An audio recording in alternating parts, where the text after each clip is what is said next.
colleagues, I just want to share some different few things that I really am going to make a special appeal. The first thing for us to be successful in business, it starts from us. So, what does that mean with us? Is that if we become self-disciplined, the chances of being successful in business is very high. And I share this with humility, that business is not an easy thing to do, as you know. I think Boyos will tell you, and some of the successful colleagues around the table. The second thing that I want to share with you is that I'm not going to talk too much about township economy and repeat what the MEC has said. But this talk I'm going to share with you, it is the talk of what does it take to become a successful entrepreneur. Because the name entrepreneur means nothing. But what it takes a lot to become an entrepreneur, but it's also so easy if you follow those principles. Because if you follow those principles, you'll be as very successful like any other successful person, not only because we define ourselves as township, which I have a problem with that. It is entrepreneurs that are based in a township, but these are entrepreneurs. You can put them anywhere, they will still be successful.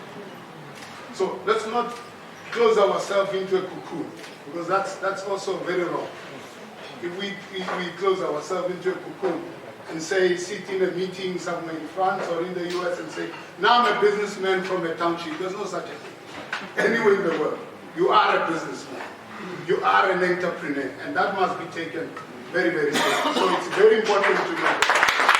Very, very important. Now, before I do that, I'm going to give you an introduction and a background of SAUBC, the South African United Business Confederation. So, just to give you an example, I've been to more than 60 countries in the world, with various ministers, with various presidents on different platforms.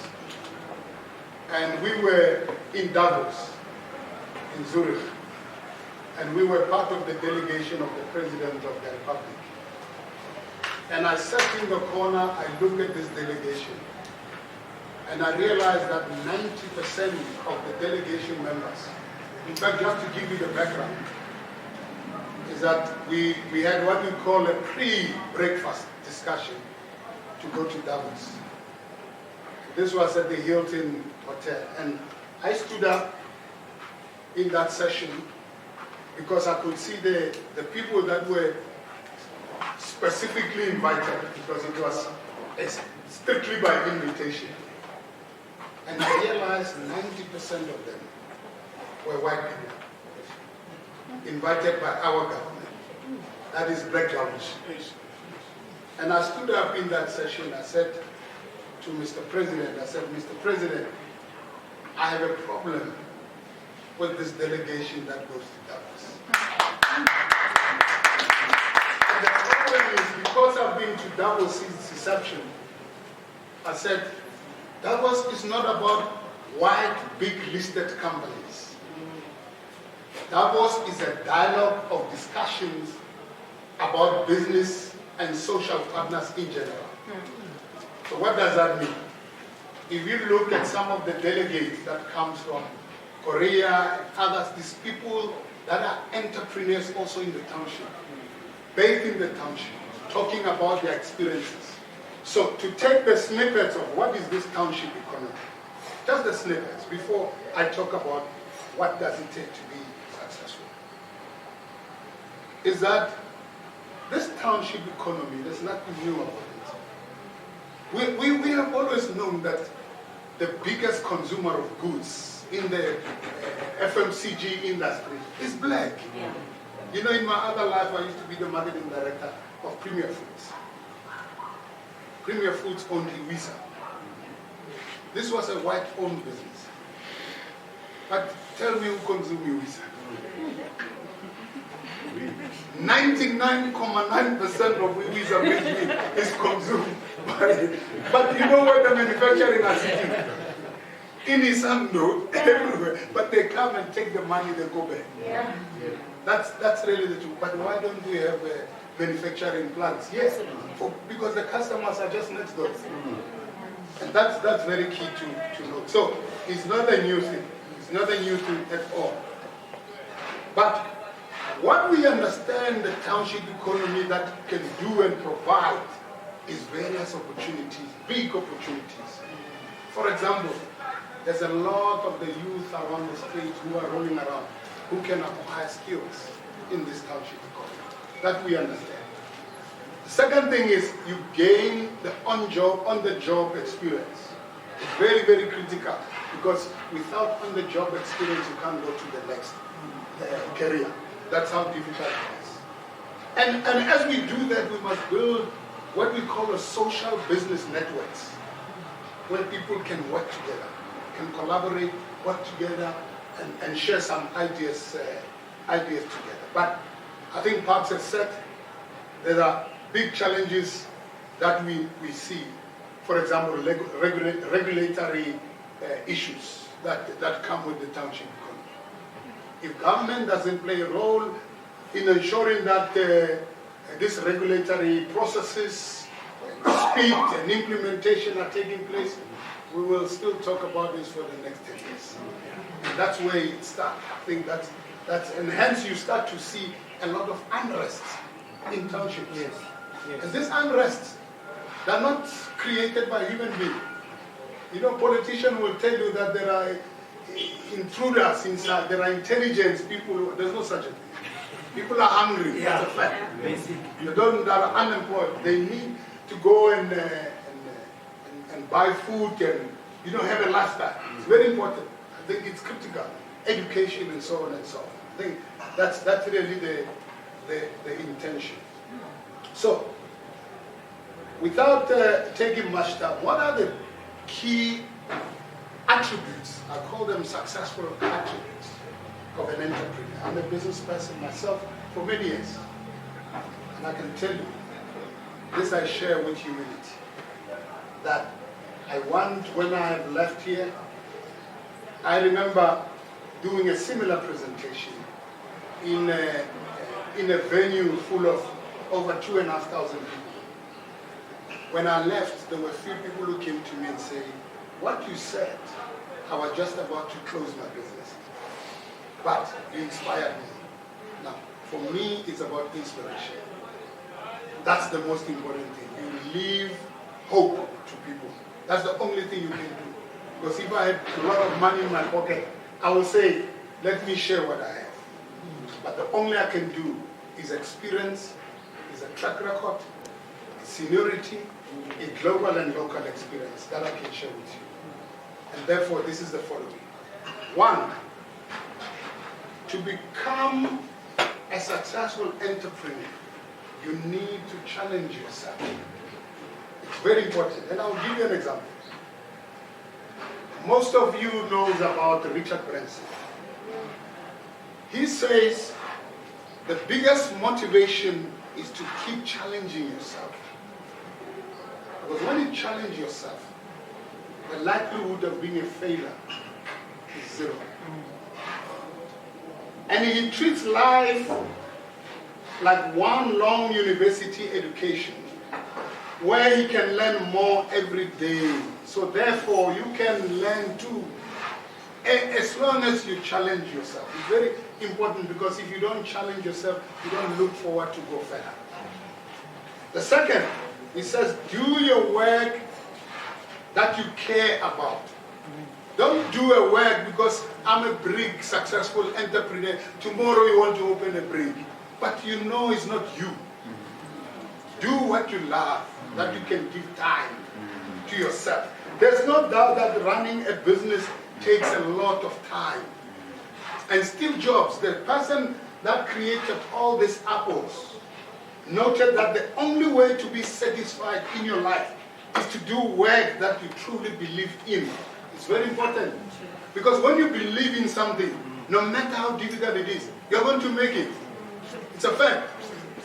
You're going to make it. And other people will tell you, that the businesses that we started is because it's my passion. When somebody does clothing and they believe they don't have passion for clothes, they'll never make it.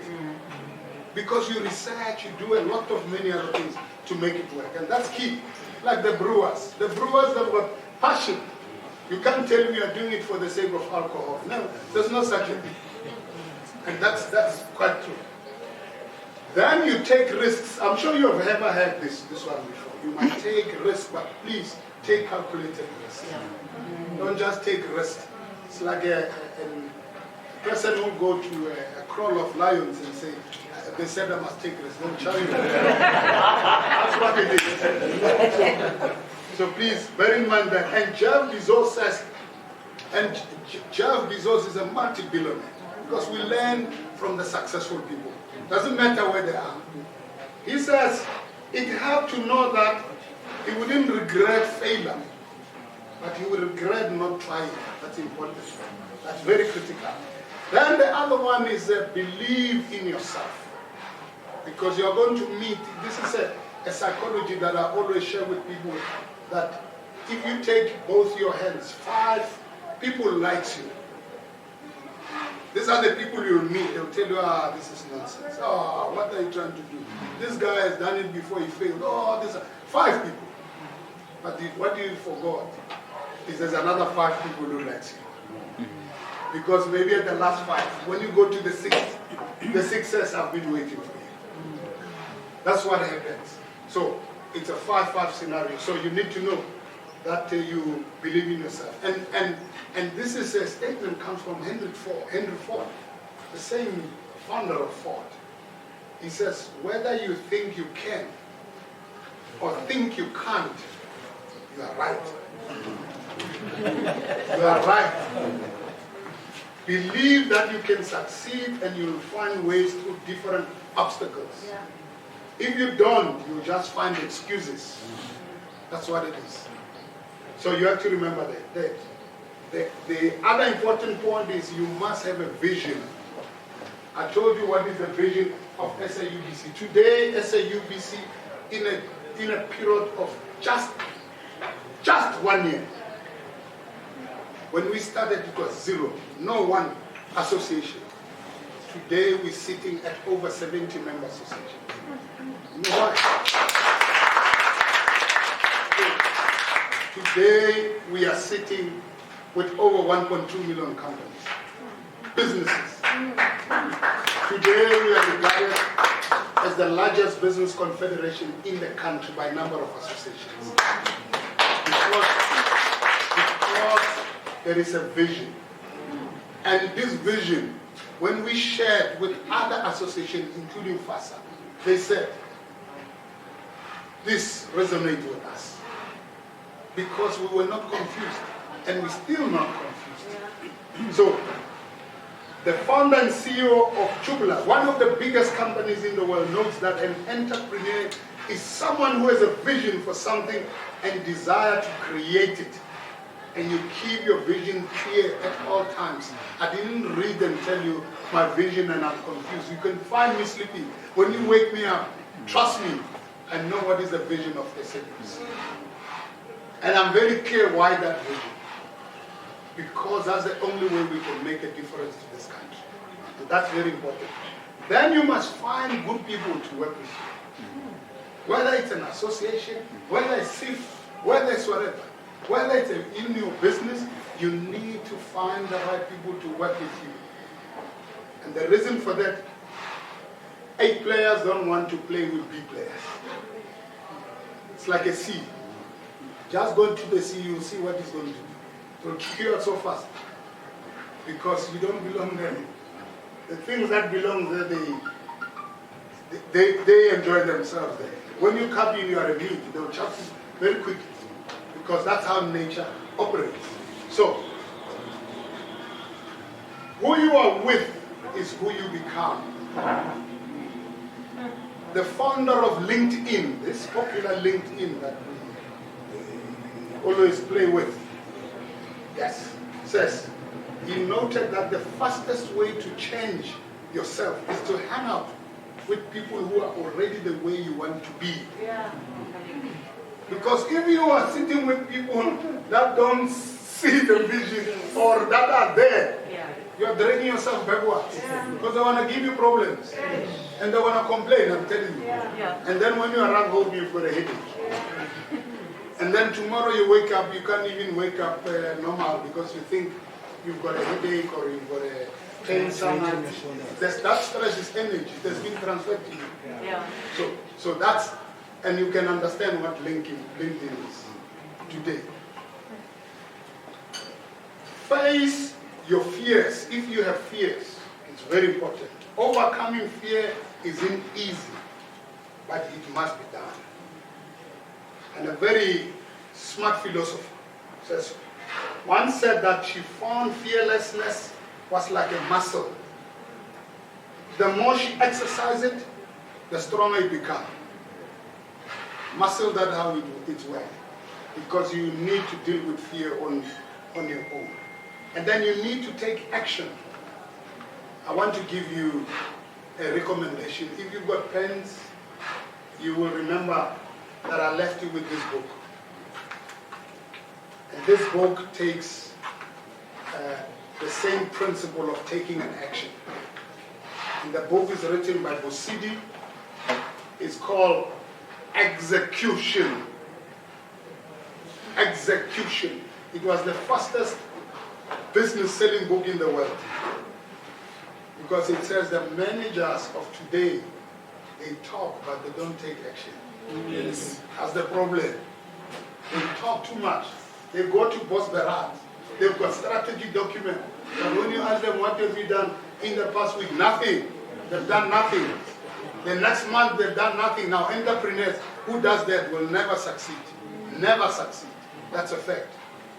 And the world is full of great ideas, but success only comes through action. The other important point is do the time. Do the time. No one succeeds immediately. There's no such a thing. That you wake up, ABC has tried to explain it. Don't wake up, you start business, then you, after 3 days or a week, 2 weeks or a month, you start saying, this thing doesn't work. There's no such a thing. As the same Steve Jobs wisely noted, if you look closely, most overnight successes took a long time. Don't be afraid to invest time in your company. Because the more time you invest, the chances of that success is very high. And then you need to manage energy, not time.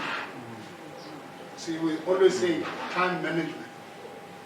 It's those people who, every time they check you at the office, every time when Vusi is not sitting on the table, Vusi, where's Vusi? But Vusi is working. It doesn't matter where Vusi is. But Vusi is working because what you're doing is you're managing energy. So your energy limits what you can do with your time. So manage it very wisely. And build a very great team. As I said, people succeed in business not because you are alone. Because often people want to employ people that are not smarter than them. Because they are afraid that they want to expose their weaknesses. In return, you learn from the weaknesses. That's what it is. And you must hire a character. Don't just hire people. Hire characters. And characters, they make things work. So as you build your team, hire for character and values. You can always train someone in skills, but you can't make someone's values fit your company after the fact. You can't do that. You can't do that. And that's what it is. Plan for raising capital. Let me tell you, there's no business that doesn't have a plan to raise capital. It doesn't matter how small and how big it is. You will be surprised that we all know MTN, it's a multi-billion rand business. That to be accurate, 190 billion rand market cap business. But they still put the business plan to raise capital.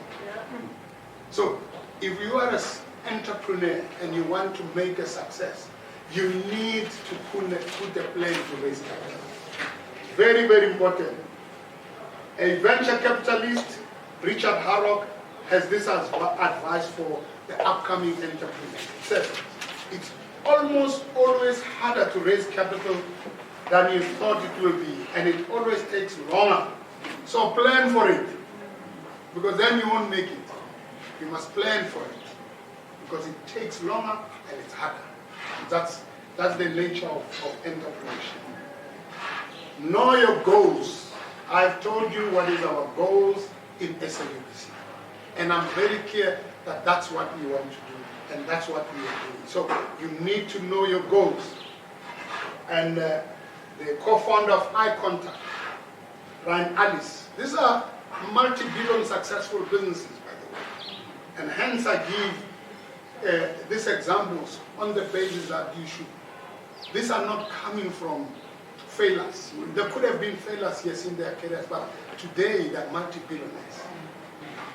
You know, there's many people, and I see it many times in development areas or plumber or any, and I tell people all the time, please, you must know your customers. It's important, in detail. Because as soon as you know your customers, it becomes easy to farm in the same customer many times. That's how business works. Learn from complaints. This is Bill Gates, the Microsoft founder. Once said that your most unhappy customers are your greatest source of learning. Because when they're unhappy today and they're unhappy with the following, if you fix it for all other customers, the chances of having the same complaints again is zero. That's how you learn. Let an unhappy customer teach you where the holes in your service are.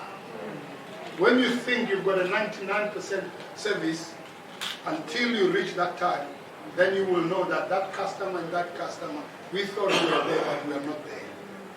And that is why even today, as popular as BMW South Africa, with 99% service levels achievement, they still want to learn from their customers. That tells you a lot. Ask for customers' input when necessary. You can ask them, what is the best way for me to do the following or to achieve the right results? That's only what you learn. You know, don't be shy and say, hey, this customer will know my weakness. No.